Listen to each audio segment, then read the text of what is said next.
दीर्घास्पदं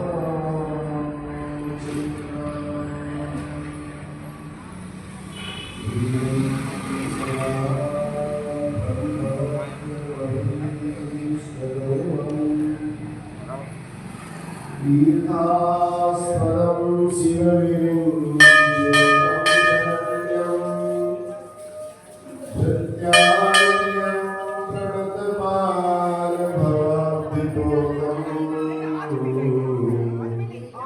वन्दे मातुरुषते चरणारविन्दम्। बोलो बांके बिहारी लाल की जय, राधा रमण लाल की जय, तुलसा मैया की जय, शालिग्राम भगवान की जय, कार्तिक महात्म की जय।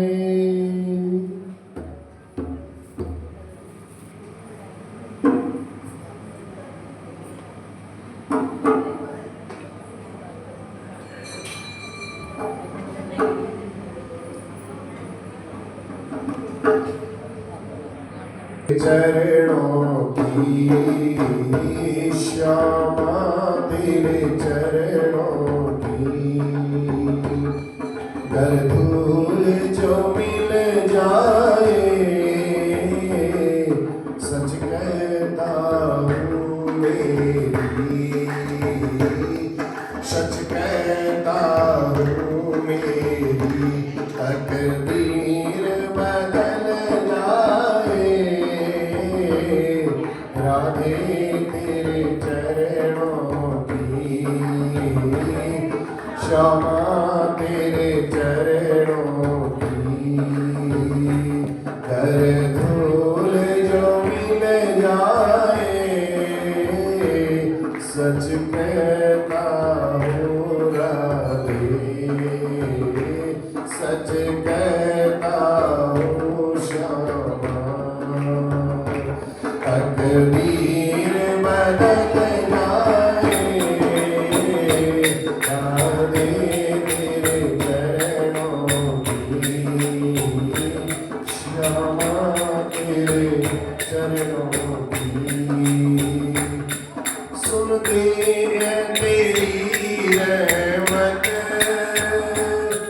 दिन रात बरसती है।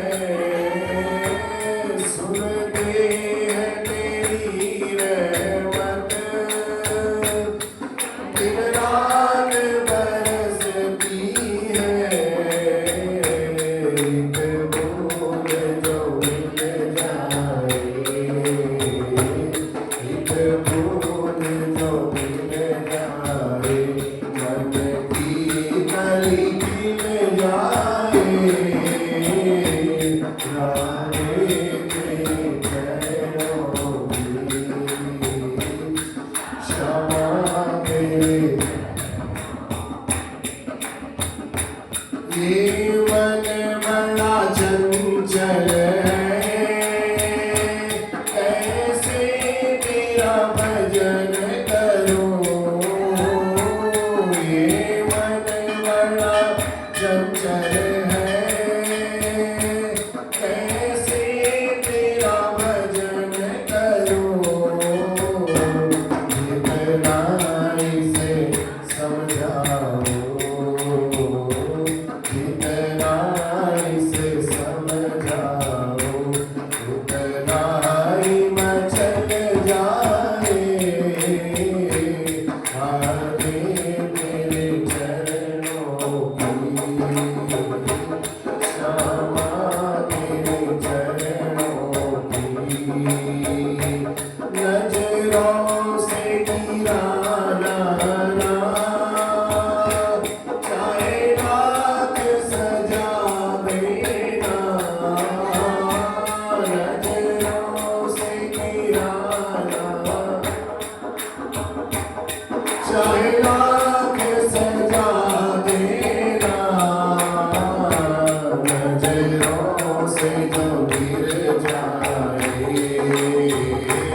नजरों से जो गिर जाए, जाए, मुश्किल ही संभल पाए।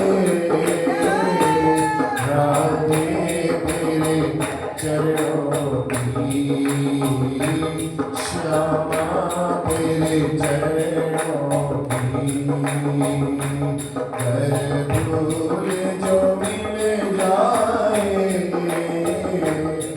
सच कहता हूँ श्यामा, सच कहती हूँ श्यामा। तकदीर बदल जाए, राधे तेरे चरणों की, राधे इस जीवन की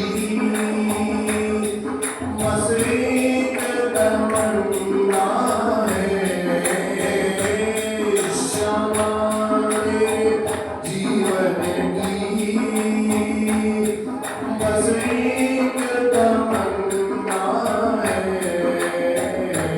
तुम सामने हो मेरे, तुम सामने हो मेरे, तेरा नाम निकल जाए, राधे तेरे चरणों की, श्यामा तेरे चरणों की। अब तक तो निभाई है, आगे भी निभा देना। अब तक बोलो,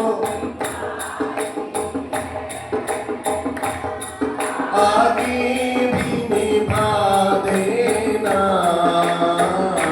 मेरी जीवन नैया तो, मेरी जीवन नैया तो अब पार लगा देना। राधे तेरे चरणों की, श्यामा तेरे मझधार बनैया है, पर दूर किनारा है। मझधार बनैया है, पर दूर किनारा है। तुम पार करो राधे, तुम पार करो राधे, बस तेरा सहारा है।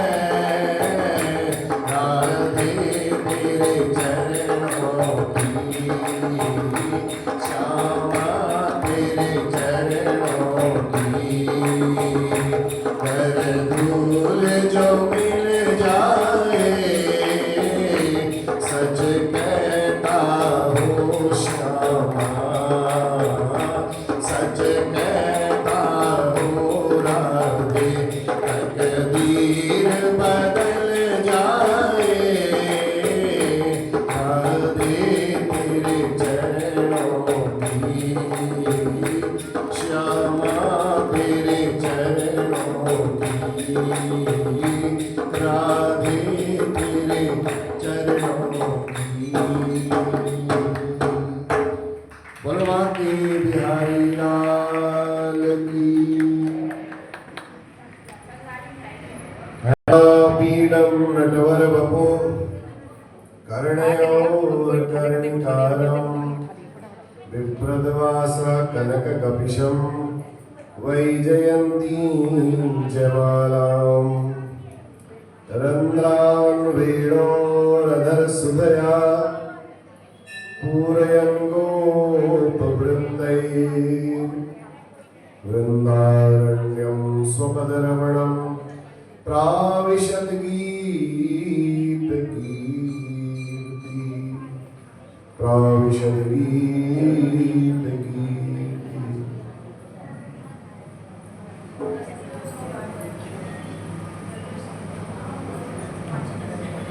अब तक तो निभाया है, आगे भी निभा दे।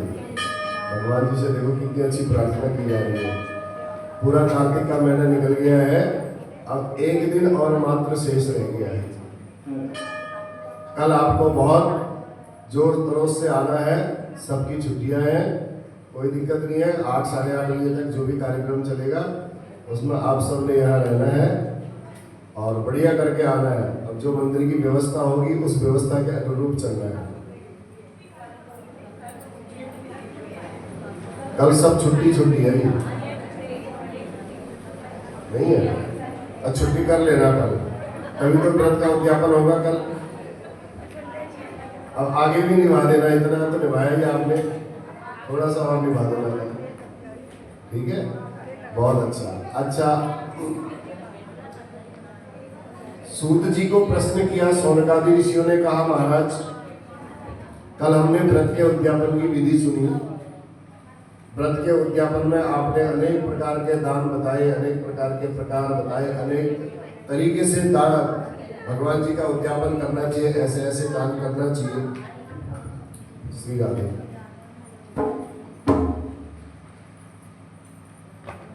अब संसार देखो, 5 उंगलियां एक सी तो नहीं है ना, कोई छोटी भी है कोई बड़ी भी है, ऐसे ही संसार है। संसार में सबकी परिस्थिति एक सी नहीं है, मन सबका एक सा, इच्छा सबकी होती है। जिसके पास है वो भी सोचता है कि मैं कुछ दान करूं, जिसके पास नहीं है वो भी सोचता है मैं भी कुछ दान करूं।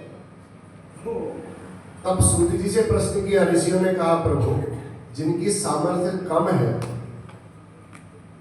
वो भी अगर उद्यापन करना चाहते हैं, अगर वो सोना चांदी अलंकार नहीं दे सकते हैं, ब्राह्मणों को भोजन नहीं करा सकते हैं, उनकी ऐसी सामर्थ्य नहीं है, क्या उनके व्रत का उद्यापन नहीं हो पाएगा? तब सूत जी कहते हैं जो उद्यापन करने में असमर्थ हो, समर्थ और असमर्थ को एक आप ही जान सकते हो और एक भगवान ही जान सकते हैं, तीसरा कोई नहीं जान सकता है। असत्य बोलोगे आप जानोगे और भगवान जी को पता होगा कि ये होते हुए भी असत्य बोल रहा है। सत्य बोलोगे वो आपको पता है और भगवान जी को पता है वास्तव में इसके पास कुछ नहीं और इसका भाव बहुत बड़ा है। तो कहा व्रत की पूर्णता के लिए उद्यापन करना तो बहुत जरूरी है। अब क्या करें? भक्ति पूर्वक एक ब्राह्मण को बुला करके भी आप भोजन करा लेते हो तो उसमें भी आपकी व्रत की पूर्णता हो जाती है। अब ऐसी परिस्थिति है कि ब्राह्मण को बुला करके भी नहीं खिलाया जा सकता है, तो सूत जी कहते हैं एक गौ को सामने में देखो, उनको गौग्रास दे दो। गौग्रास देने मात्र से भी आपके कार्तिक व्रत के उद्यापन की विधि संपूर्ण हो जाती है। गाय भी ना मिले, कर्नाटक साइड में चले जाओ तो गाय भी नहीं मिलती। गाय भी न मिले तो पीपल के वृक्ष पर जाकर के वट वृक्ष की या पीपल के वृक्ष की पूजा करनी चाहिए। तब ऋषि कहते हैं महाराज आपने पीपल और वट वृक्ष के बारे में थोड़ा सा बता दिया, इनको गौ और ब्राह्मण के बराबर आपने बता दिया। अगर ये गौ भी न मिले ब्राह्मण भी न मिले तो पीपल में चले जाओ या वट के वृक्ष के पास चले जाओ, वहां जाके पूजन कर लो। तो इनका ऐसा क्या महत्व है? तो ये कैसे गौ और ब्राह्मण के बराबर पूज्य बन गए, इसके बारे में थोड़ा सा हमें समझाइए। तब सूत जी कहते हैं पीपल का वृक्ष साक्षात भगवान विष्णु का स्वरूप है, वट वृक्ष महादेव का स्वरूप है, रुद्र का स्वरूप है, शिव का स्वरूप है, और पलाश का जो वृक्ष होता है वो ब्रह्मा जी का स्वरूप होता है। इसलिए मनुष्यों को इनका दर्शन करना चाहिए। इनका दर्शन भी पाप नाशक है। खाली हाथ जोड़ करके नमस्कार करके आ जाओ तो इतने करने मात्र से भी पापों की निवृत्ति हो जाती है। तब ऋषि कहने लगे महाराज ये सब वृक्ष कैसे बन गए? ब्रह्मा विष्णु और शिव ये जब आप बता रहे हो तो ये वृक्ष के रूप में कैसे आ गए? इसके बारे में थोड़ा सा आप हमें बताएं। तब सूत जी कहते हैं सुनो, शिव जी और पार्वती जी अपने कैलाश पर्वत पर बैठ करके अपने घर गृहस्थ के जीवन में लगे हुए थे। अग्निदेव वहां प्रकट हुए, उन्होंने ब्राह्मण का वेश बनाया जब दोनों पति पत्नी एकांत में बैठे हो तो तीसरा कोई विघ्न करे तो वो भी पाप माना जाता है। तो यहाँ पर भी अग्नि ने उनके उस क्रीड़ा में विघ्न उपस्थित किया। तब उस सुरत क्रीड़ा में विघ्न होने के कारण पार्वती जी को बड़ा क्रोध आया, क्रुद्ध हुई पार्वती जी, और उन्होंने वहीं श्राप दे दिया। पार्वती बोली तुम कीड़े मकोड़े भी जब सुरत क्रीड़ा करते हैं तो उसमें वो भी किसी को बाधा नहीं पहुंचाते हैं, तुमने इस सुख में बाधा पहुंचाई है, जाओ तुम सब वृक्ष को प्राप्त कर जाओ, जड़ हो जाओ। वृक्ष खड़ा रहता है, हिलता क्यों? तब सूत जी कहते हैं पार्वती जी ने क्रुद्ध होकर के श्राप दिया, तो ये ब्रह्मा विष्णु और शिव ये तीनों ही वृक्षत्व को प्राप्त है।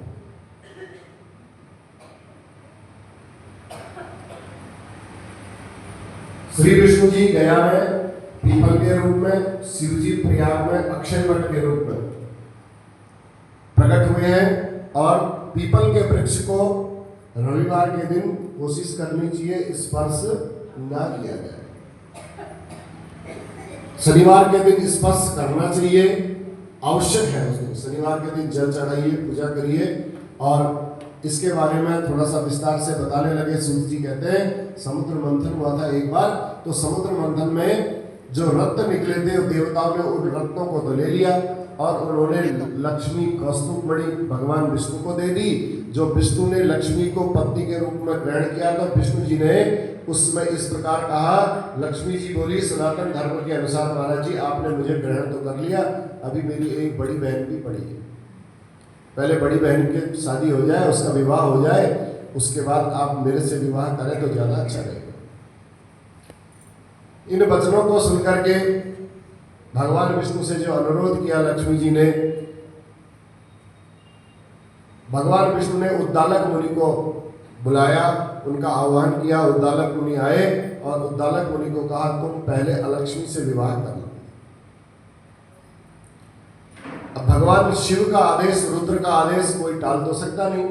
उद्दालक मुनि ने उस अलक्ष्मी को देखा, जब अलक्ष्मी माने दरिद्रा, बड़े स्थूल शरीर वाली, विशाल मुख वाली। अब भगवान विष्णु की आज्ञा अनुसार उद्दालक मुनि ने उसे स्वीकार तो कर लिया, अंगीकृत कर लिया। अब क्या करें? आश्रम में बड़े अच्छे वेद घोष, पूजा पाठ यज्ञ हवन सब हुए करते थे। अब वो जो अलक्ष्मी वहां पहुंची उस आश्रम में उद्दालक मुनि के, तो अलक्ष्मी कहने लगी महाराज यहाँ तो वेद ध्वनि होती है, यहाँ तो मंत्रों का उच्चारण होता है, मैं यहाँ नहीं रह पाऊंगी महाराज, ये मेरे योग के निवास स्थान नहीं है। उद्दालक मुनि ने बोला बताओ तुम कहाँ रहती हो, कहाँ रहना चाहती हो, कैसा स्थान होना चाहिए?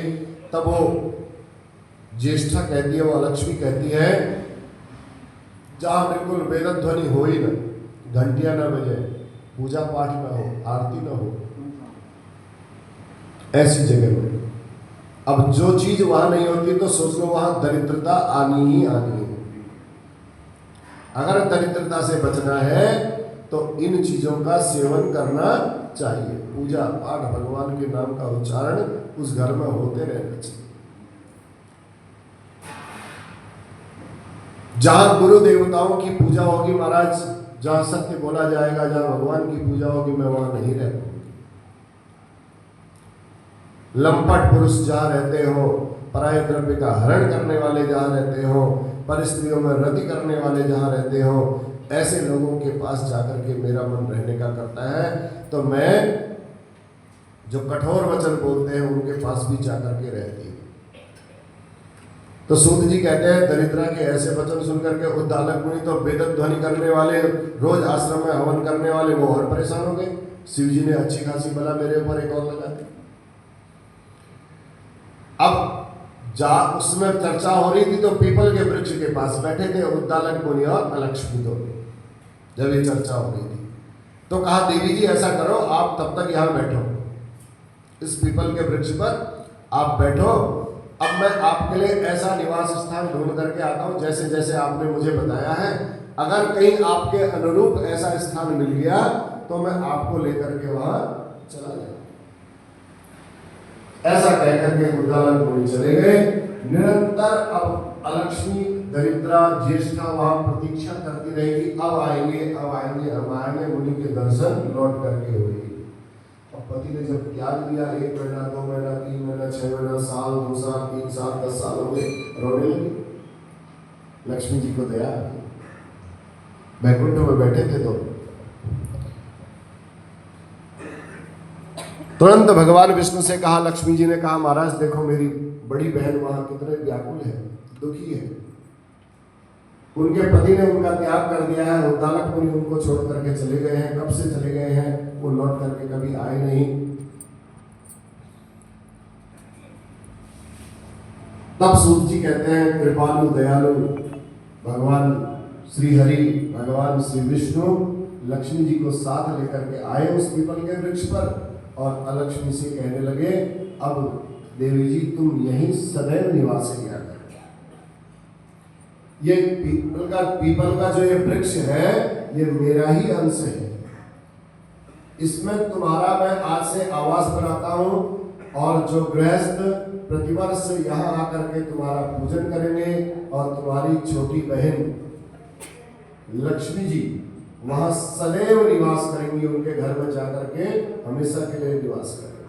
और कार्तिक शुक्ल पक्ष में ब्रह्मपुरुष के दिन चतुर्दशी के दिन सौभाग्य प्राप्ति के लिए तुम्हारी प्रयत्न पूर्वक पूजा की जाएगी। शनिवार के दिन सब लोग इस वृक्ष को पूजन स्पर्श करेंगे, इसका पूजन करेंगे और मैं लक्ष्मी सहित उस दिन वहां आया करूंगा। ब्रह्मपुरुष व्रत में शनिवार के दिन या किसी भी दिन पीपल वृक्ष को जो स्नान कराएंगे, चंदन आदि चढ़ाएंगे, पूजा करेंगे, प्रदक्षिणा करेंगे, उसमें सूत लपेटेंगे, धागा लपेटेंगे, तो उस पूजा से मेरी पूजा और लक्ष्मी जी की पूजा स्वयं ही हो जाएगी। बोलो बाकी बिहारी लाल की। देखो ऐसा भगवान ने उस ज्येष्ठा को उस दरिद्रा को आशीर्वाद दिया। अब तुम यहां बिल्कुल स्थिर रूप से रहो। अन्य वारों में पीपल का स्पर्श न किया जाए, दूर से नमस्कार किया जाए तो वो ज्यादा अच्छा बताया गया है। केवल शनिवार के दिन पीपल का स्पर्श भी करना चाहिए और उनको जल चढ़ाना चाहिए। तो ऐसा कह करके भगवान विष्णु जी लक्ष्मी जी के साथ वहां से अंतर ध्यान हो गए।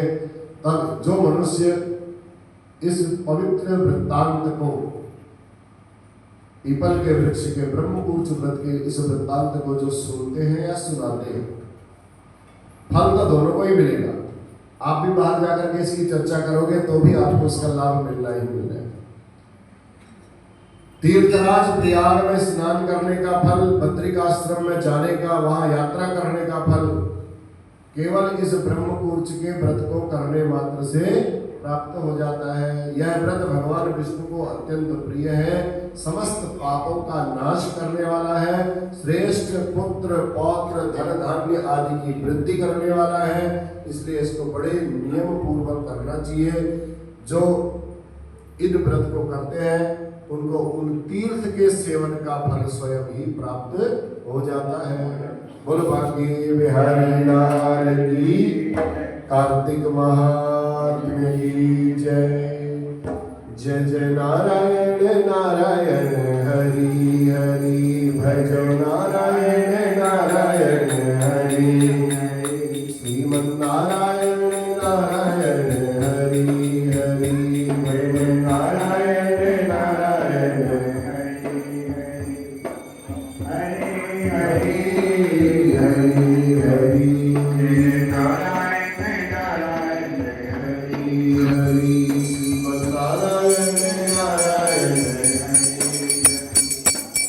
भागवत भगवान की है आरती, पापियों को पाप से है आरती। श्री भागवत भगवान की है आरती, पापियों को पाप से है आरती। ये अमर ग्रंथ ये मुक्ति पंथ ये पंचम वेद निराला, नव ज्योति जगाने वाला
जननी जगदम्बे माता की, लक्ष्मी नारायण भगवान की, राजा रामचंद्र महाराज की, बाकी बिहारी लाल की, पवन सुत हनुमान की, सत्य सनातन धर्म की अधर्म का प्राणियों में विश्व का, गौ माता की, गंगा मैया की, भारत माता की। नमः पार्वती पतये हर हर हर महादेव।